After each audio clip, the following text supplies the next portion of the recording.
السلام علیکم ورحمۃ اللہ وبرکاتہ، کیسے ہیں ناظرین؟ امید کرتی ہوں سب خیر و عافیت سے ہوں گے۔ آج ہم آپ کے سامنے ایک نیا وظیفہ لے کر حاضر ہوئی ہوں۔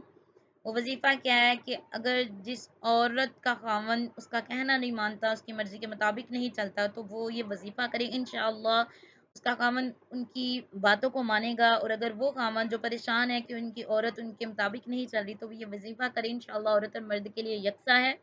تو جو بھی یہ وظیفہ کرے گا انشاءاللہ دونوں آپس میں ایک صلاح کے ساتھ، ایک اتفاق کے ساتھ زندگی گزاریں گے، چلائیں گے۔ تو وہ کون-سا وظیفہ ہے، اس کے لیے آپ میری ویڈیو کو آخر تک ضرور دیکھیں، اور جو میرے چینل پر سبسکرائب جنہوں نے نہیں کیا وہ میرے چینل کو سب سے پہلے سبسکرائب کر لیں، تاکہ میری آنے والی تمام نئی ویڈیو آپ کو مل سکیں۔ اور اس کے علاوہ میری ویڈیو کو لائک کریں، اچھی لگے تو زیادہ سے زیادہ صدقہ جاریہ سمجھ کر اسے شیئر کریں۔ تو وہ کون-سا پاورفل وظیفہ ہے جو صرف 1 منٹ کے لیے آپ کو کرنا ہوگا؟ تو آپ نے کرنا کیا ہے کہ دائیں ہاتھ میں اپنے محبوب کا نام لکھ لینا ہے، اور بائیں ہاتھ کی یہ پانچوں انگلیوں پر آپ نے 5 مرتبہ جو میں الفاظ آپ کے سامنے ادا کرنے لگی، یہ سورہ مریم کے پہلے الفاظ ہیں، جن کی تعداد 1، 2، 4 ہے۔ تو آپ نے کیا کرنا ہے کہ وہ 4 الفاظ آپ نے ادا کر لیے نا، عدد ادا کر لیے، تو انشاءاللہ آپ کی جو بھی مشکلات ہیں نا وہ دور ہو جائیں گی۔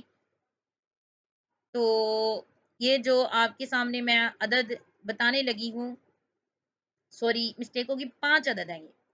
تو آپ نے یہ 5 عدد سورہ مریم کا پہلا لفظ ہے یہ، تو اگر آپ نے ادا کر لیے، یہ لوح قرآن کے الفاظ ہیں، تو اگر آپ نے ادا کر لیے تو انشاءاللہ آپس کی جو بھی لڑائی جھگڑے فتنہ فساد ہے، نچاکیاں ہیں، جو بھی کچھ ہے، انشاءاللہ اللہ کے فضل و کرم سے دور ہو جائے گا۔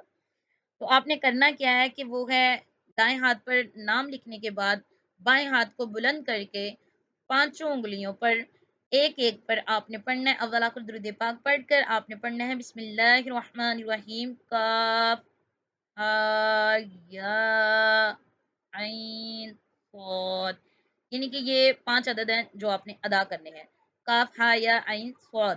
تو انشاءاللہ جیسے ہی آپ 5 انگلیوں پر یہ پڑھ لیں گے تو آپ نے دائیں ہاتھ پر یہ جو نام لکھا ہوگا اپنے محبوب کا، اس پہ پھونک مار لینی ہے۔ انشاءاللہ محبوب آپ کے اشاروں پر ناچیں گے۔